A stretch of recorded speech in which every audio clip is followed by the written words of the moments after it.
Do you want to try the sea shanty? No. Oh, why not? Because I hate the sea shanty. Well, that's just going to be really awful to edit out that noise. The ship was the belly of tea. Grow them buddy boys roll. Ready? Soon. This way you come in low. Soon. Come on, just give me something. Just try it. Soon may the weatherman come. I hate you.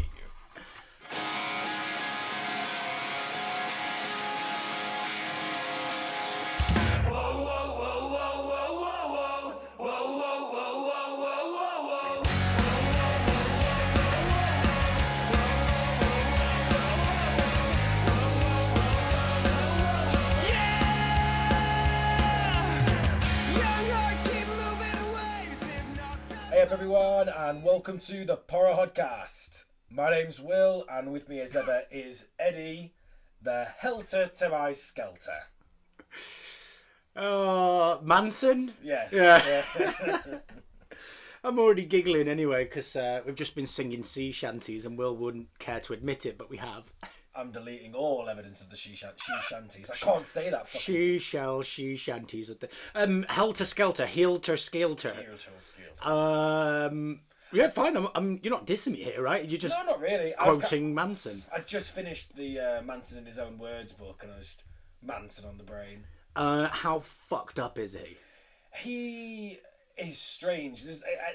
If you're starting this conversation with trying to fucking sympathise with Charlie Manson, sympathising with Manson, no, but there is a strange bit. There's like a sudden bit in the book where he starts talking about banging women when he gets out of prison and how good he is at it. And then after that, I swear to God, it's just a boasting book about how much sex Manson has had. This is like 4 foot nothing fucking like, hippie. He's talking Mongoloid. about all the new people who get seen and about what they're all about, but pretty much at the end of every sentence, it's like, yeah, but we boned. It's so fun. It's just like boasting about it. Really? Yeah. Like Stoney boasting he is the expert, the master of fingering. Well, you have never been fingered by anyone unless you've been fingered by Tom Stone. According to Tom Stone. So yeah, is it sort of a learner's guide how to be a cult, how to start a cult? No, because he really paints himself as just this guy that was just wanting to go out into the desert and shag and just fuck everyone, and that was it. He didn't want anything to do with anyone else. And the Beatles changed it all. The Beatles changed it, but he doesn't even. He literally puts it on everyone else. Puts it on everyone else. He's like, yeah, I like the Beatles, but it wasn't my idea. Like, honest to God, he absolves himself of all crime, apart from at the end when he starts talking about all the crimes that he did in the Helter Skelter like movement thing. Well, this is fucking how bipolar he is. Surely, like in even like the length of a book of an autobiography, he pleads not guilty and then guilty from the first act to the third. Yeah, okay. Here's what I was guilty of. So quite a lot then. Well, so as we mentioned in our last episode, to celebrate what would have been George Romero's 81st birthday earlier this month, we've turned February into #Zombie Month.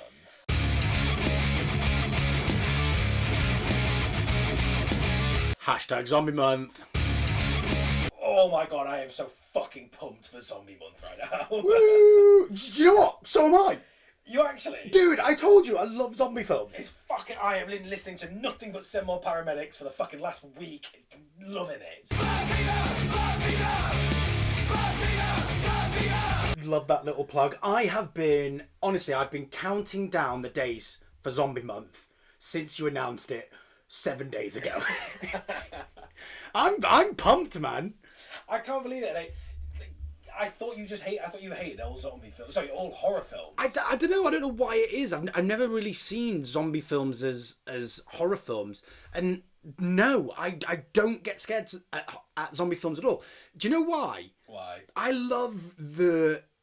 What would you do in a zombie apocalypse? Oh, you can just take over with the chat, right? Yeah, absolutely. Yeah, like I'm constantly planning how I would survive the zombie apocalypse. And I'm not quite them fucking doomsday prepper fucking wankers on Discovery, but I don't trust anyone who hasn't had some form of planning for a zombie apocalypse. Yeah, what's your bug out? What are you doing? Like how are we going to survive if we are here? Yeah. That's why I'm like single for so long. First day, first question. Hey, so have you planned for the zombie apocalypse? No, I haven't. Get away from me.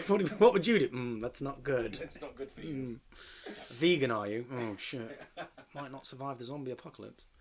No, yeah, I'm psyched. Fucking right. I don't think I've watched that many zombie films though, so I'm looking forward to expanding my horizon. Yeah. And playing Jamie T Zombie on constant repeat from now until the end of the month. Where is your bug out point? Where are you going in the apocalypse? Good question, Will. Well, we are quite rural here. Where we are now? Yeah. So I think we'd be pretty good. So every fuck around here has a shotgun, right? So everyone and their mums are pecking on you. yeah. Farmers' mums. So boom, we've got access to firearms. Yeah. Right. We've got a guard. We've got a guard dog. Oh, fucking Bramble would be the worst guard dog. We have a dog. She'd just be asking the zombies to throw a ball for her. Very true, but she'd evade. Ain't no one's catching her. I don't know. I'm just thinking. We'll go up to one of the edges, Stanwich Edge, something like that. Frogger Edge. And just hold the fort there. Just pick them off. Take a few golf clubs, a few golf balls, suck a few dingers. Okay, right. But if you were back in your flat in London, where are you going? Good question. Probably just lay down and just let them eat me now. Yeah, you're like the top floor of a flat though, right? So they might struggle to get all the way up. Especially you've got really narrow corridors of yours. That's true. Yeah, but you'd go... Oh, imagine you'd go to like the frigging Tower of London or something. That is like a natural fortress. Fortify it. Exactly. Like go fucking with a posse and go clear it out, and then it would literally be like you're in olden days fighting off the frogs. The ravens there would probably keep you alerted to zombies as well. Exactly. And how cool would that be? Yeah, You've literally got a moat. It's pretty badass, actually. And there'd be loads of medieval weapons in there. I'll be like fighting them with fucking crossbows and battle axes. Yeah, but then you're going to be stuck with a hell of a lot of tourists. Tories? Tourists. Oh, right. I tried to go an episode without saying any Tory bashing, okay? Now you're just fucking dangling the fucking worm out in front of me. Low-hanging fruit, Ed. All right, go on then. What would you do? What's your bug out? Not be in London. Yeah.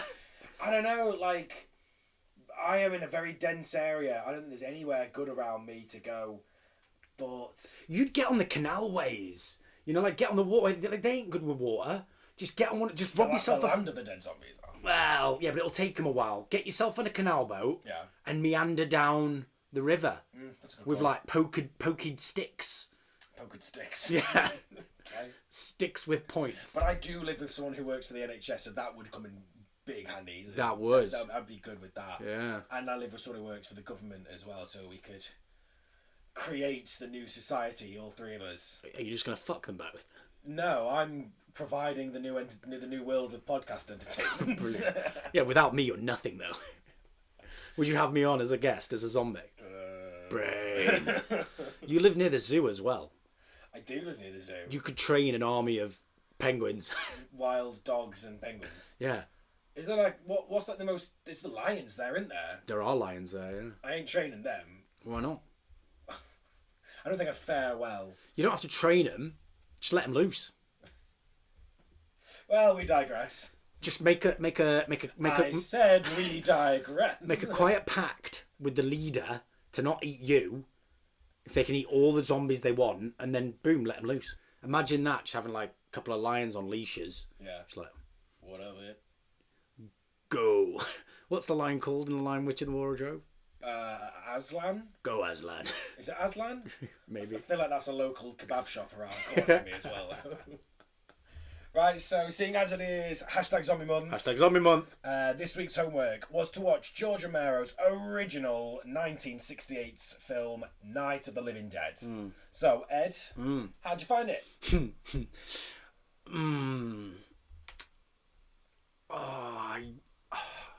You don't have to like this film. Can I not? You don't have to. Is that okay? Yeah. Great. I didn't like it. No, I could tell. I think when we were watching it, before the film had even ended, I think you were getting out your seat ready to go. Almost like the dad of the family who's bored of whatever they're doing. It's like, right, come, let's go. Right, Yeah. Off we go. Yeah. Well, I feel like I'm not allowed to not like it because, I don't know, it's kind of culture, isn't it? Like, I don't know, what, you've not read Jane Eyre? How could you not? It's fucking culture. It's like, well... What, you've not seen The Shawshank Redemption then? Exactly, you know what I mean? Dude, it's like the greatest film ever made. So, I don't know, I guess... Yeah, it's just old. Yeah. I think from start to finish, yeah, you just didn't like this film. No, I did. There were parts of it that I did, and I like zombie films. I always did, and I was excited for this #Zombie Month. But yeah, dude, this is weak. It's old. I'll get into it. Yeah. Right. Well, insert spoiler here. Nothing says spoiler alert like the nature boy Ric Flair. So, as the unburied dead wake up across Middle America, a small group of strangers have taken refuge in a farmhouse to survive. Pretty quick and easy one, this. Oh, that was it. Yeah. To be fair, that's just the long and short of the film, isn't it? Exactly. And this film barely lasts. It barely lasts a day. The unburied, though. Yeah, that's what they kept saying. It's like the unburied dead. Right. So, I mean, they're struggling to get out of coffins. Right. So yeah, all the dead have risen, but the poor bastards that did get buried in a coffin are, quite rightly physically unable to bury out of 6 feet of earth. Absolutely. Okay. And would. But also, I guess that a lot of them would be far too decomposed to be a zombie as well. I think you have to have some rudimental You'd need organs about you to be a zombie. some muscle, some bone density. Yeah. I always wondered that when you see like a hand, in some films, like the hand comes out of the grave. Like, dude, he's been fucking digging for a while. I don't know, how long would it take to, using your hands, bury out of a 6-foot hole? Yeah, fair time. Yeah. So the film opens with characters Barbara and brother Johnny. They've gone to lay a wreath on their dad's grave. Yeah. Yeah. And so with some absolute douchebaggery from Johnny, doing the whole, they're coming to get you, Barbara. Oh, I thought you meant before then. Like, he is not happy to having to drive to go lay a wreath on his dead father's grave. Yeah, I think douchebag is pretty apt for this knob. But they're coming to get you, Barbara. That was a pretty good impression. So it turns out his douchebaggery calls are actually telling the truth, because there are ghouls and zombies actually floating about, and they are coming to get Barbara. Yeah. Well, there's one. There's one, and it's a pretty measly zombie in that. I think you even asked at that point, it's like, wait, is that a zombie? I just thought this was going to be like a psych out. Like, it was like just a fucking gravedigger who's had a couple of shanties and he's like stumbled into it. I thought like, oh no, the zombie's going to be way more scary than this. But no, this man with a slight rip in his blazer, that is the extent of how we tell the difference between humans and zombies. Well, he would have had... This one is undead.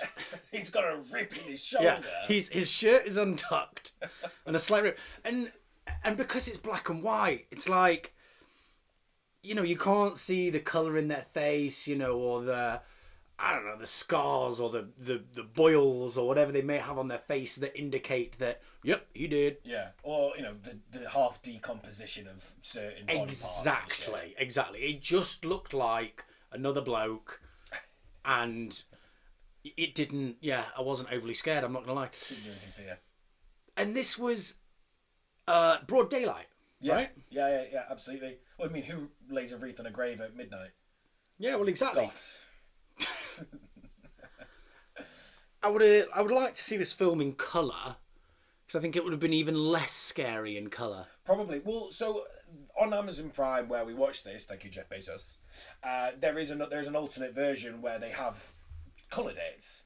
And we actually put it on just to watch the first intro bit, and straight away it was like, this is that fucking Wizard of Oz. It's too colourful. It was too much. I didn't like it. So we went with black and white. Rightfully so, I think. Yeah. Also, quick note, I think what we get onto later in the film is that we figure out that George Romero originally didn't use the word zombies Use the word ghouls. Yeah. Ghouls is so much fun. That's a quick little one which never really caught on, I guess. So did they not say zombies throughout this film at all? I don't really recall it. They always say like the undead are back to life, the unburied dead are coming up, whatever, and then they have that whole scene when talking about ghouls. So when did they coin the phrase zombies? I don't know. The word zombie was around beforehand because this is not the very first zombie film. Oh, it's not. But it is the OG zombie film to what we would now know as a zombie. So, for instance, there was I Walked with a Zombie and White Zombie, two different films that were made before this, but their premise is more based on like the folklore origins of the zombie, which is like a Haitian witch doctor kind of thing. So it's like the undead are coming back to life, but they're being controlled by the living, by an evil living person. So this was like the OG of how we know zombies now. Right, yeah, rising from the dead and coming just to fuck shit up. Exactly, they ain't got no master. Right. So the word zombie, yes, was around before, but I guess he just didn't want to use it. He wanted to go with ghouls. Scary, scary ghouls. That was really informative, thank you. You're welcome. So after a bit of a tussle with the zombie, Johnny is pushed down to the ground, knocks his head. He dies. Yeah. Dies of a blow to the head. And Barbara, unable to start the car as Johnny's got the keys, decides to get away from the zombie by taking the handbrake off and meandering slightly downhill. Put it in H! What country is this from? It no longer exists. But like, what the fuck is that crash? Yeah. She ends up crashing the car, which means a zombie catches up with her. But what the fuck? Well, this is the start of Barbara's fucking mental regression to become a fucking toddler. Just a potato. Just a potato. She is pissing useless throughout this entire film. Yeah. I don't know if they're trying to make her out to be a lot younger than she actually is. Again, another fucking classic film trait where you've got a 40-year-old woman playing a teenager. We all know how much you hate those. But she turns into an absolute damsel, right, from this moment and becomes fucking useless thereafter. Absolute wet lettuce. So her brother tries to fight this zombie, has the most limp fight I've ever seen since fucking year 7, where Sam Barrett took on Ollie Pemberton in Playground, right? It was basically like slappers only on GoldenEye meets softcore porn. They have like a little fucking slap cuddle. He falls down, hits his head on a tombstone and dies. Yeah. And yeah, then Barbara just fucking freewheels the car ever so slowly into a tree. Yeah, it was really bad. Fucking, I just don't. It's a straight road, downhill. She's got the wheel. Like, I just don't get it. Just kill her now. I think it over and done with. I think it's just offering herself. It was like, look, just do it. Well, the zombie catches up after the crash. Barbara then goes on the run and finds a farmhouse, which she manages to get her way into. And as she's hiding, she finds the owner of the farmhouse, dead, half-eaten, upstairs. Another quick shock for her. And then we get introduced to who actually turns out to be the main character, Ben. Yeah. Now, Ben turns up out of nowhere with a truck, comes in and just takes charge. Barbara, like Edda said, has gone mentally incapacitated and nothing. Yeah, and proceeded to just shit herself on the sofa. Exactly. And Ben starts ordering around, right, we need to get the windows boarded up, doors boarded up, we need to get this safe. Ben has seen some shit. Ben's, as we find out, has killed a few to get to this point already. He's a bit scarred. Yeah. He takes a few out with him right now. I think there's only 3 zombies at this point around the house, and he takes a few of them out. So these fucking zombies. Yeah. Come on. I mean,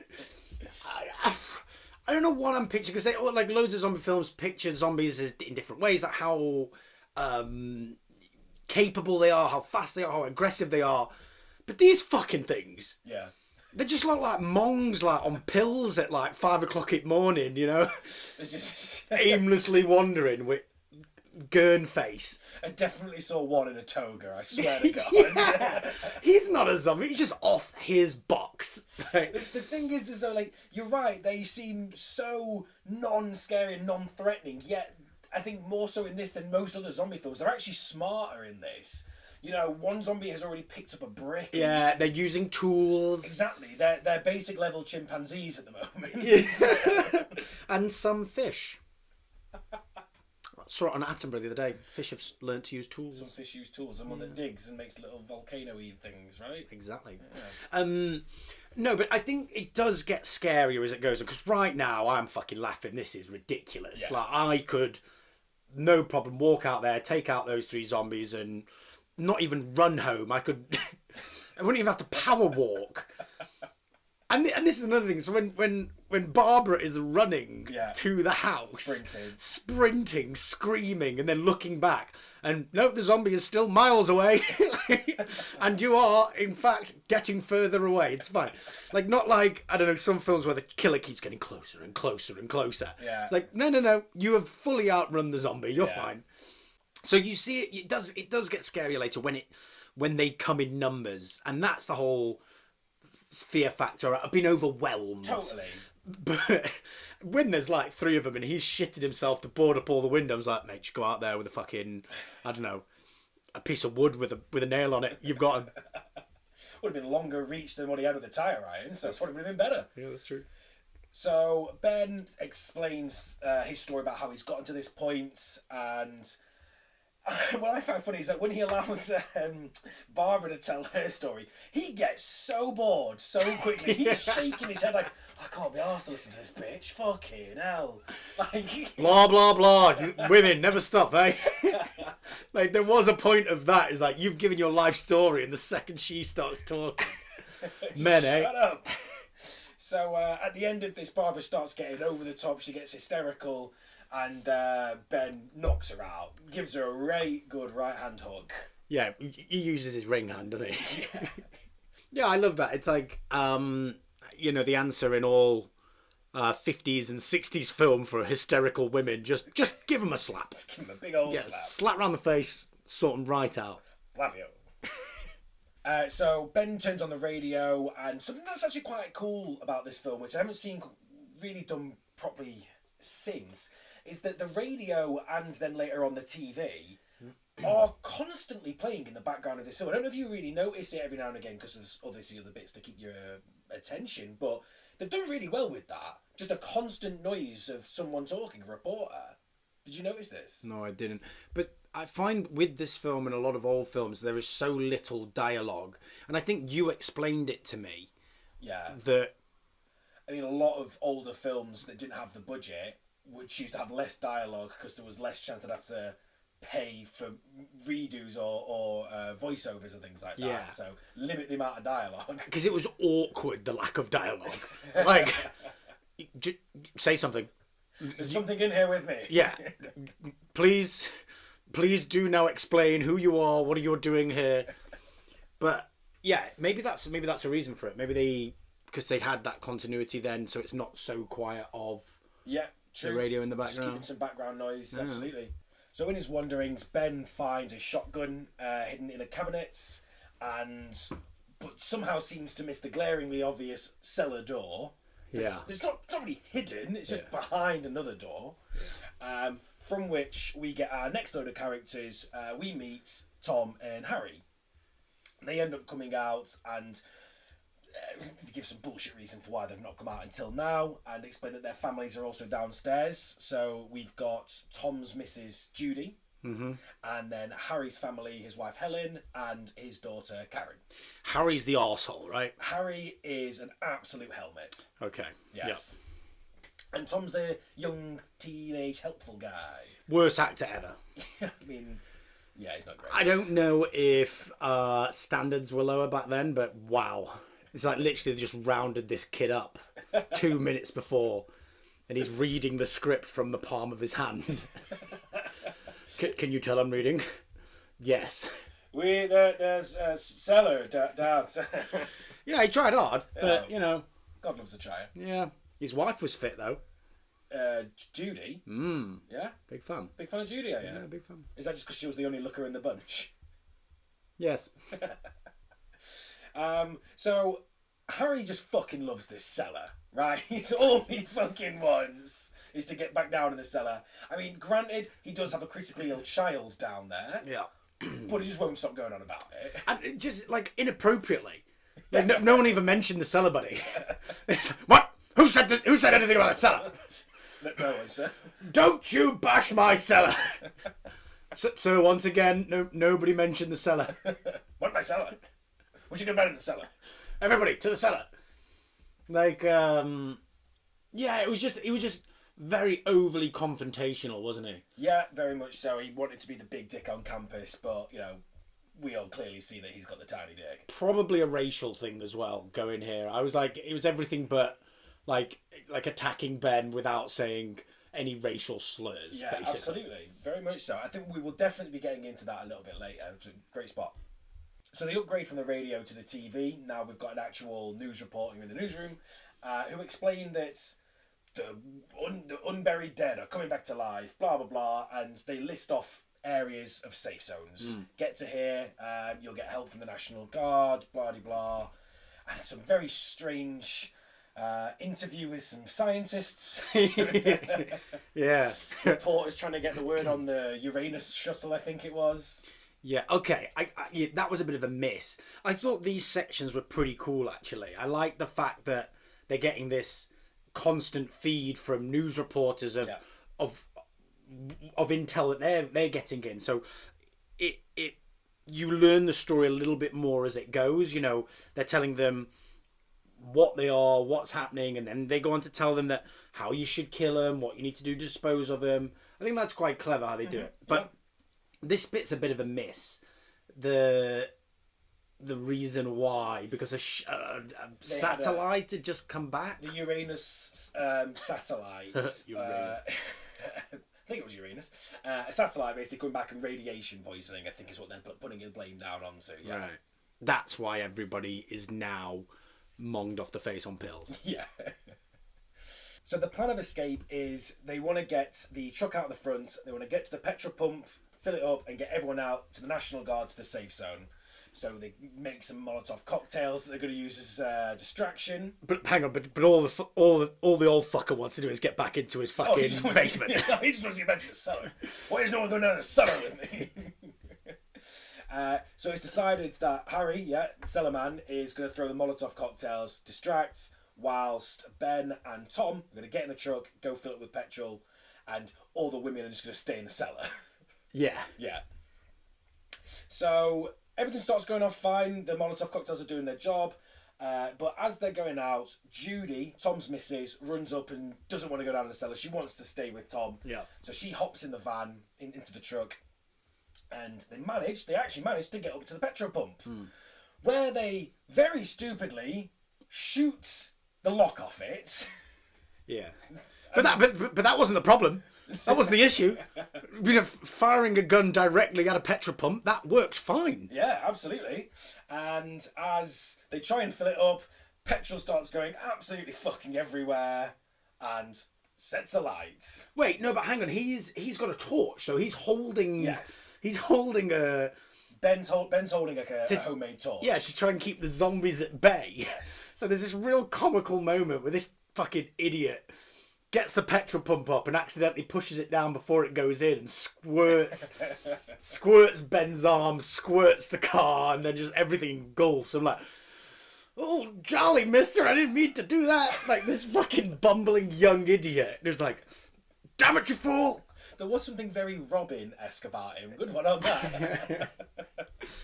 As Ed says, everything's engulfed in flames. And at least they have the common decency to actually drive the truck away a little bit from the house, from the petrol pump in case it goes up further. But lo and behold, kablamo, so long Tom and Judy. Yeah.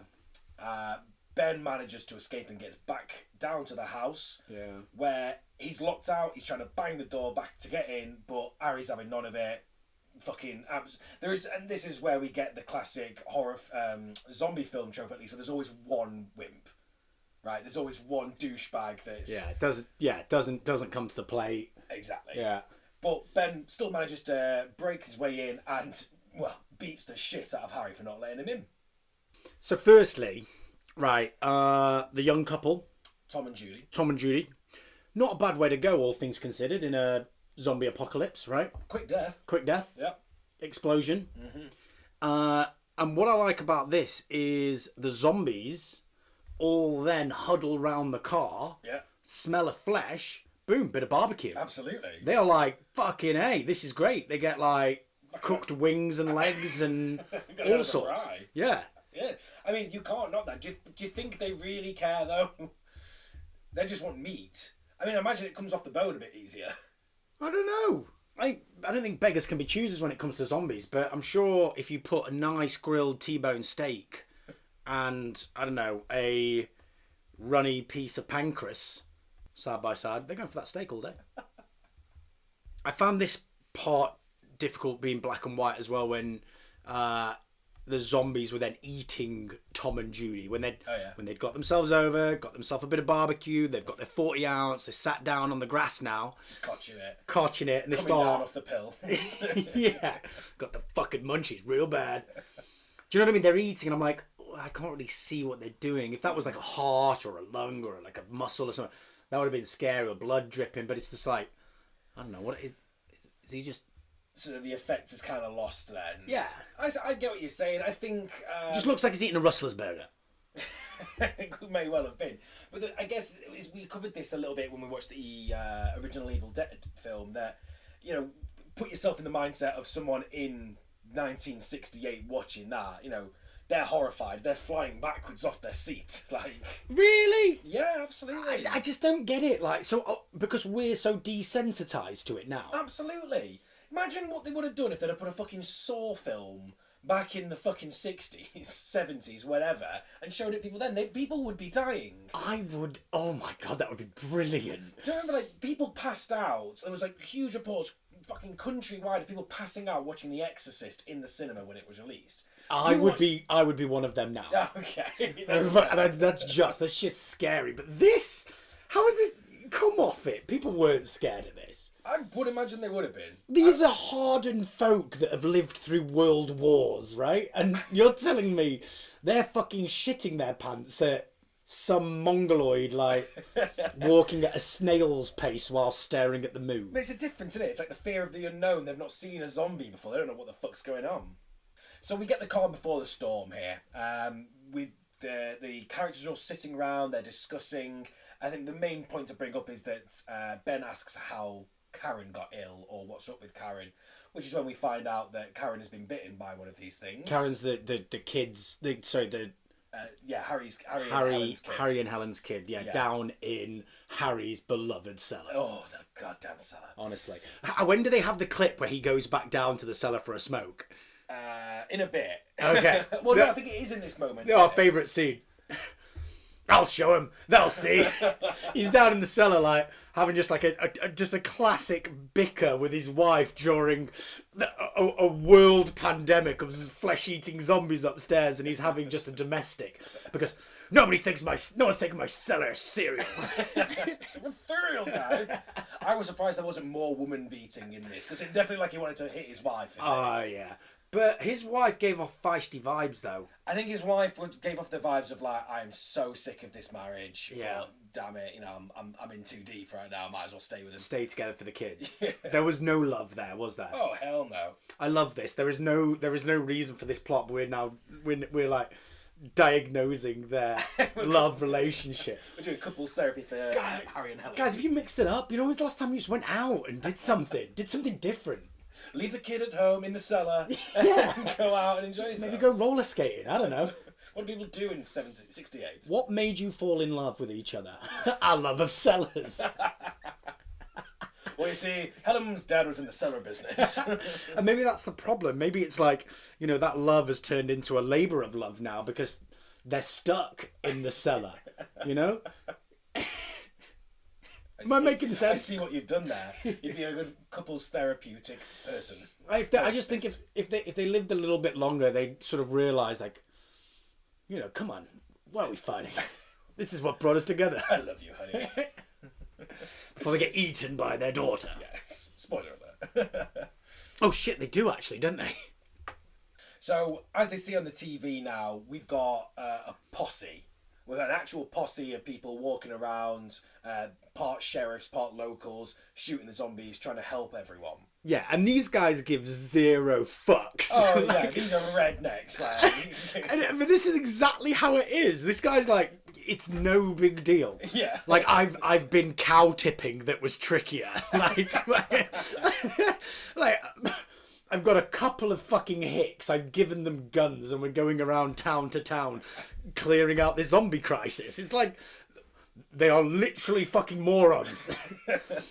It doesn't add much to the threatening nature of these zombies, does it? Not at all. No, I bet you could literally hold a pointed stick and they would walk themselves towards you and impale until dead. Yeah. Like, this is how you can kill the zombies. Yeah, I think this was actually a good point. It's like one of the reasons why The Walking Dead got so shit. I mean, there's numerous reasons, but they completely eliminated any kind of threat the zombies were by season 3.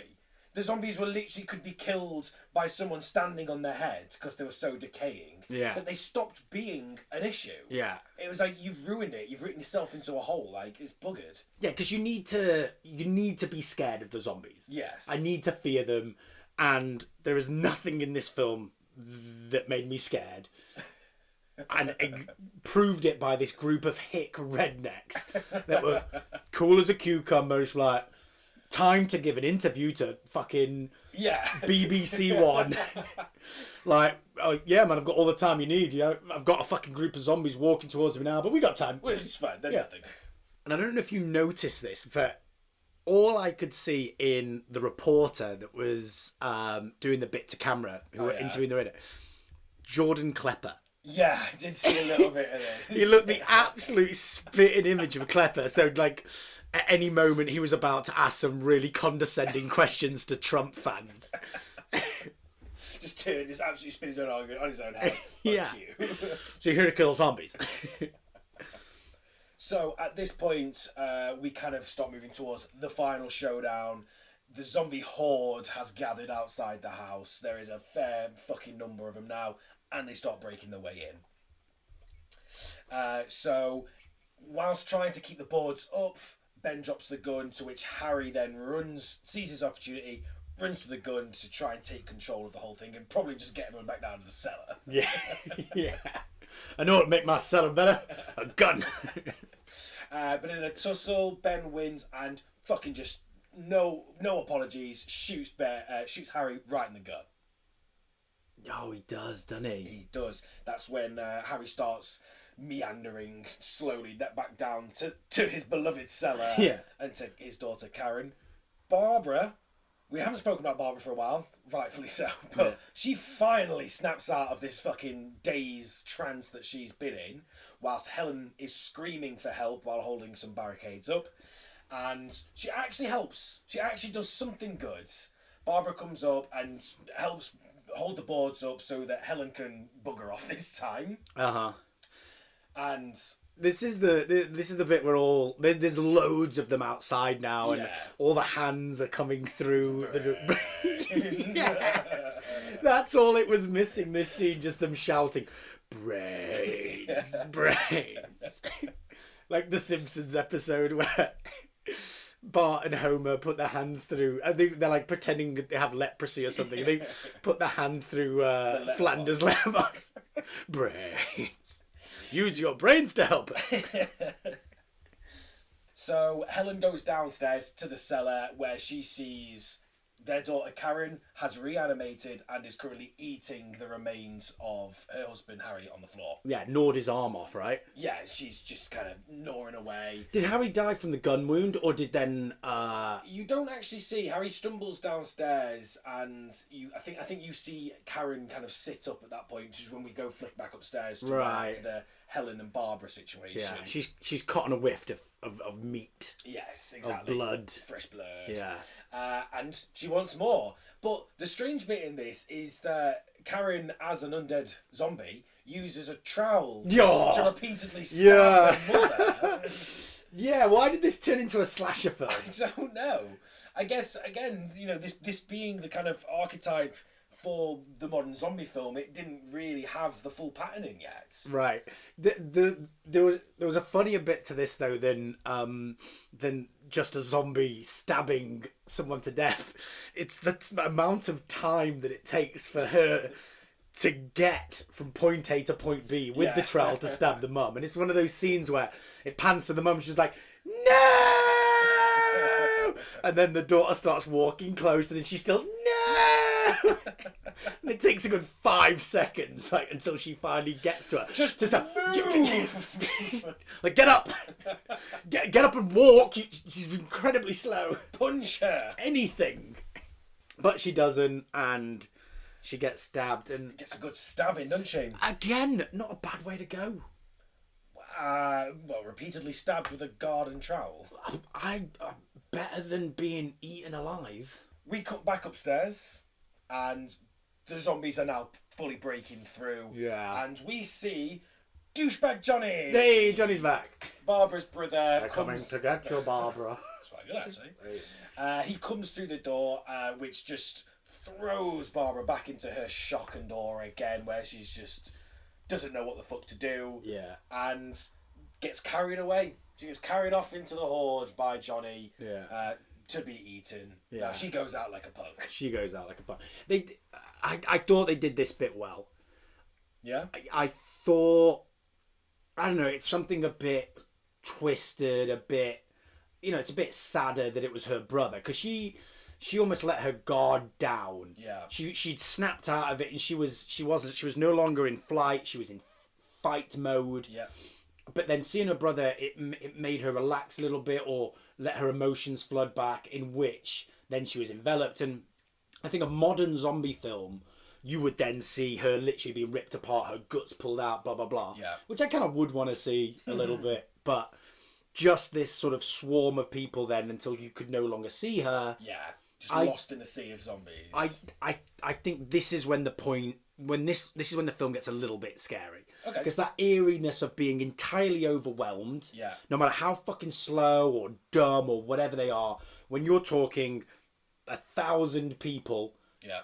trying to get in through a few areas of the house, there's nothing you could do. And Yeah. that's when it starts to get scary. This bit always reminds me of the bit in Shaun of the Dead when they're actually in a pub and all the zombies are coming through. Now, I know, obviously, Shaun of the Dead is after this and it's a comedy, Yeah. but I think that's exactly it. The sea of people coming through these very finite areas where they can't protect all of them now. Yeah. And there's even in that, I think Dylan Moran is one that just gets pulled out into the sea of zombies and ripped apart. Yeah. And then his missus goes out, and it's exactly that.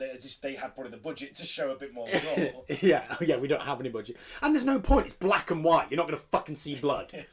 But then, like, you could probably save a bit of money. Yeah. Like, you could literally use a wheel of sausages. And then cook them for tea. Yeah, and I don't know, squirt anything. You don't have ketchup, use mayonnaise. Shit, it ain't going to come up on the fucking colour screen. Until some douchebag turned it into colour and put it on Amazon Prime. Oh, that's true. Hey, that's mayo. They weren't sausages at all. So Ben, after knocking Karen out of the way, manages to lock himself down into the cellar. He secures it then by shooting both the reanimated Harry and Helen. Oh yeah, they sort of do the scary eye open And sitting up. Yeah, sitting back up. Yeah. And we then. Oh, go on. No, I'll hold it. Okay. I'll hold it.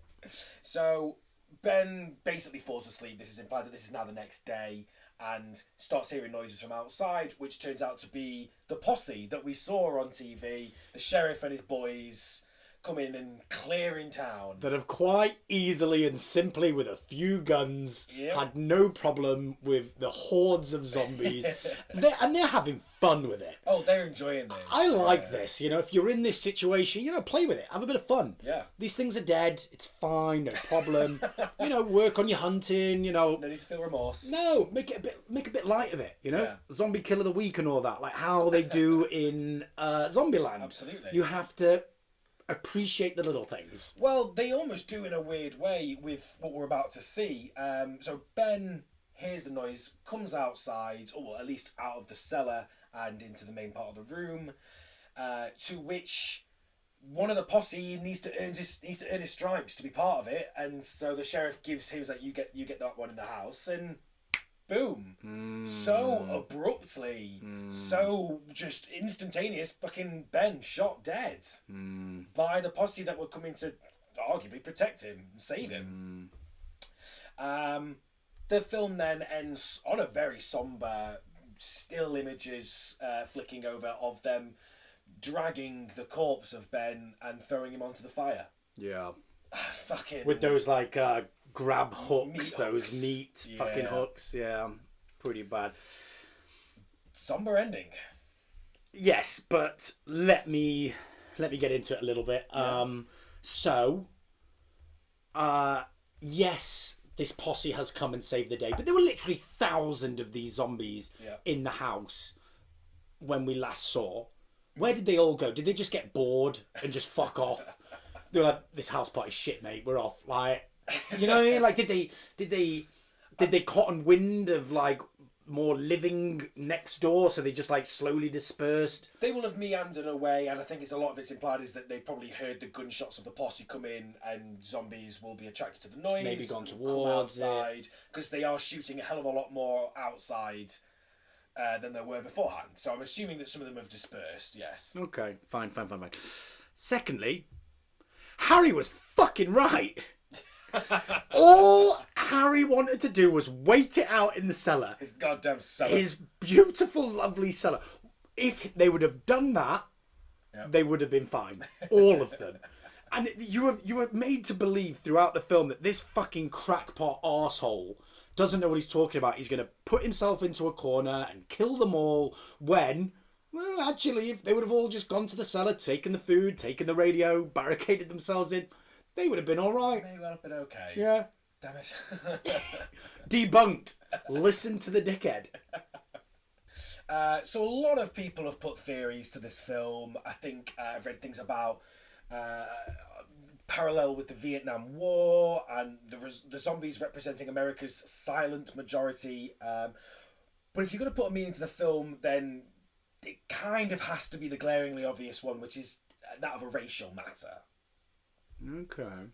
So I will start this with the fact that George Romero has come out and said that the casting of Dwayne Jones as the lead actor, Ben, had nothing to do with race. In his words, he cast the best actor with the budget that they had for the film that they were making. This is straight after the civil rights movement. This is the first ever black-led horror film. Right. The first leading black actor. That's cool. Which has obviously been done since, but I mean, I think again maybe an argument for why this film is so good, big, and reason why it's held its place in history is that yes, there have been other horror films recently that have had lead black actors, but not until 2017, I think, when Get Out came out. This was still heralded as the best one. Shit, really? Yeah. In horror films? Yeah. I mean, the only other times in horror films that you get black leading actors are normally they're in like Candyman, where they're actually the antagonist. Right. They're not the hero. Yeah. Or they're used. I think the classic trope is the black man in the horror film dies gonna die. first. Yeah. Yeah. So for so long, and that they have been portrayed terribly in horror films, that this has been heralded as the best one because it is driven by the black man. But that's so strange. Then how come there was such a gap between this, which is clearly very progressive, in... I mean, I like the fact that he said he's hired the best man for the job and almost brought it away from a racial argument anyway. But, this should have paved the way early doors for then many other black actors to follow in that path. Like, not to say that, directors should have gone out and sought for black actors, but, it would have been a poster boy for that... To strive to as a black actor, right? Absolutely. I think it would have done wonders, because there were other films, like I say, that are made afterwards with black lead actors. But I don't think you can change the way a whole nation feels. I think that Dwayne Jones was actually interviewed about one time driving home from set and actually being chased down in his car by by a group of white people fucking wielding a bloody tire iron, and he said in an interview that how Fuck's sake. I know. They're all wearing fucking hoods and Well, burning, not far off, I imagine. burning a lowercase t. So some critics see the film as when we are introduced to the rest of the characters. So when the people come up from the basement, that we're actually creating a miniature social America within the farmhouse. So it's kind of said that Henry and Ben we see are completely at odds straight away, right? Henry insisting that everyone needs to listen to him. He needs to be in charge, despite the fact that Ben is the one that's created this safe house, has the gun on him, which I think people then have therefore kind of led to this idea of slaves building America. They've actually built this, and white people in charge trying to take it as taking it as for themselves, taking it as their own. We see the other characters adding to this. You know, we've got the passive people represented here by Helen, Harry's wife, kind of sees the wrongs but are doing absolutely nothing about it. As we were kind of joking about, she fucking hates her husband, but she's just taking an impartial route to everyone here. What I liked though, the idea of Tom and Judy, these younger people kind of wanting to build a bridge and actually going along with Ben and his plan. Okay. Representing this youth and this hope that the 60s, the peace and love That's clever. brought in, and the next generation. They're more breaking down the progressiveness. barriers. Exactly. Yeah. And then I think the thing that you can really get behind for this argument is what we just talked about, the ending of this film. You know, I think you can put it in almost like this man has managed to survive a night of zombies, but couldn't survive the USA. Still gets shot by a clan member. Still gets shot by a white posse. Yeah. You know, I think so. Even if you take out the subtle undertones that we've gone through there, the final image and the final scene of this surely does have a statement right then and there. So, who is represented here by the flesh-eating zombies? What people are that?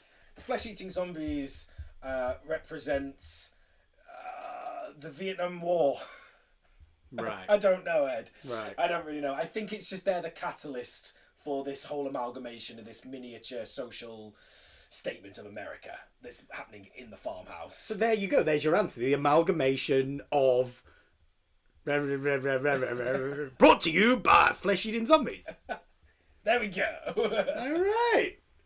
Fucking debunked. I mean, for me, I just thought it was a shit zombie film. Yeah, I mean, it's kind of not held to itself in time, I don't think, very well as far as the horror aspects to this film.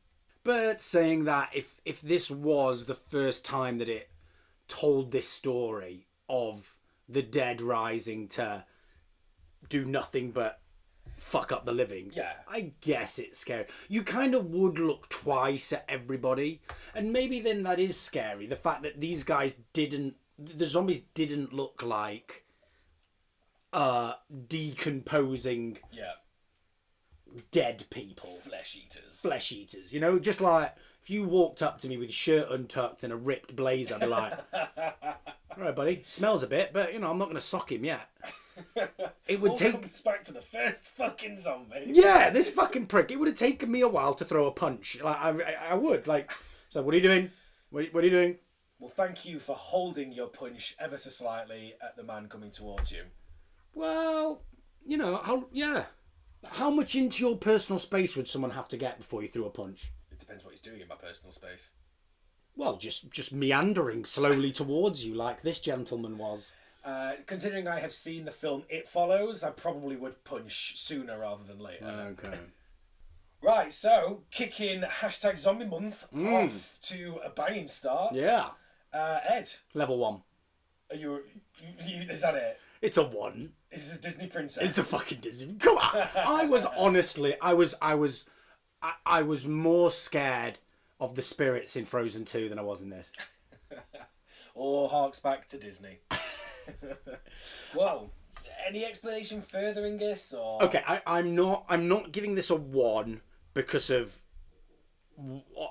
if I liked the film or not. No, sure. I'm marking this on fear factor, fear rating. Yes. And do you know what? At the end of it, I kind of liked it. I saw it for what it was, a piece of cinema, a bit of culture, a bit of something new and creative. So I've got to give it props for that. But fuck off. Come on.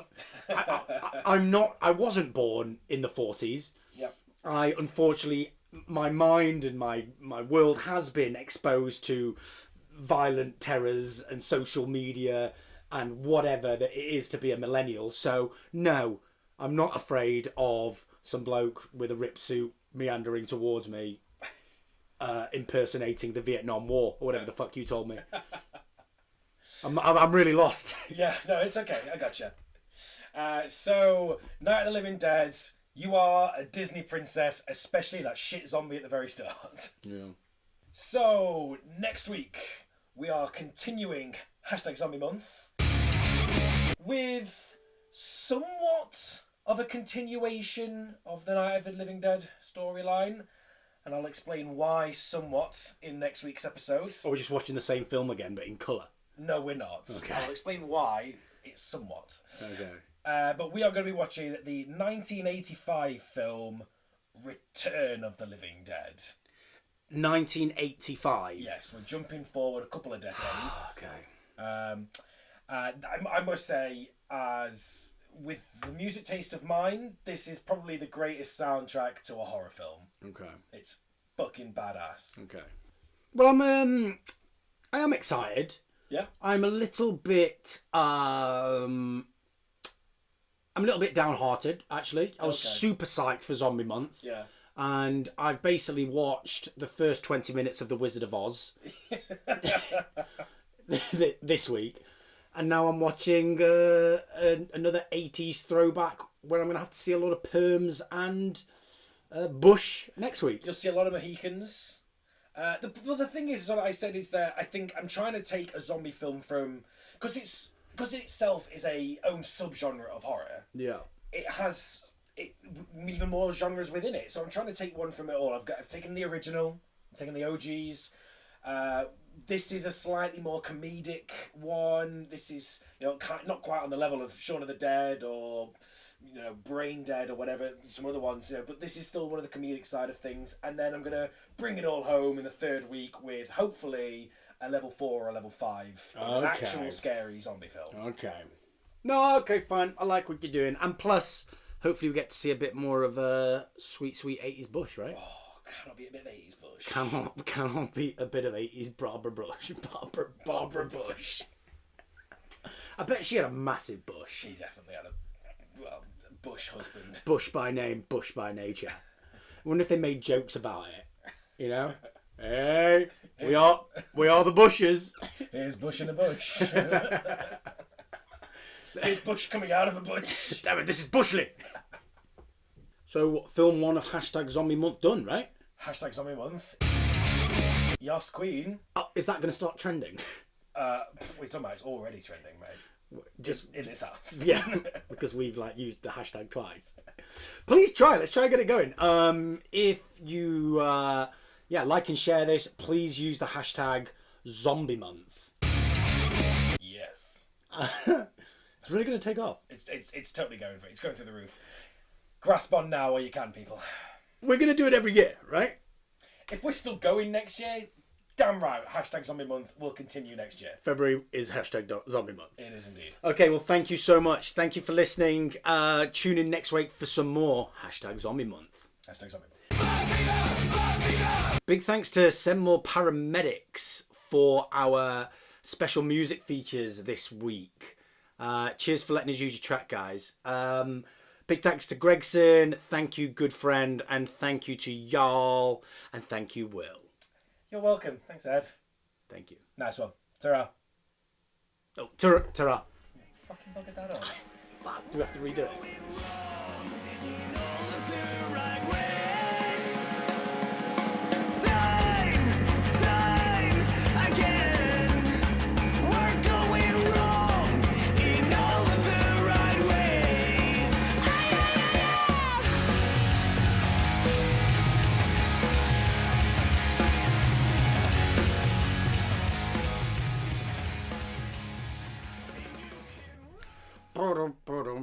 How do you not like sea shanty? You love sea shanty. No,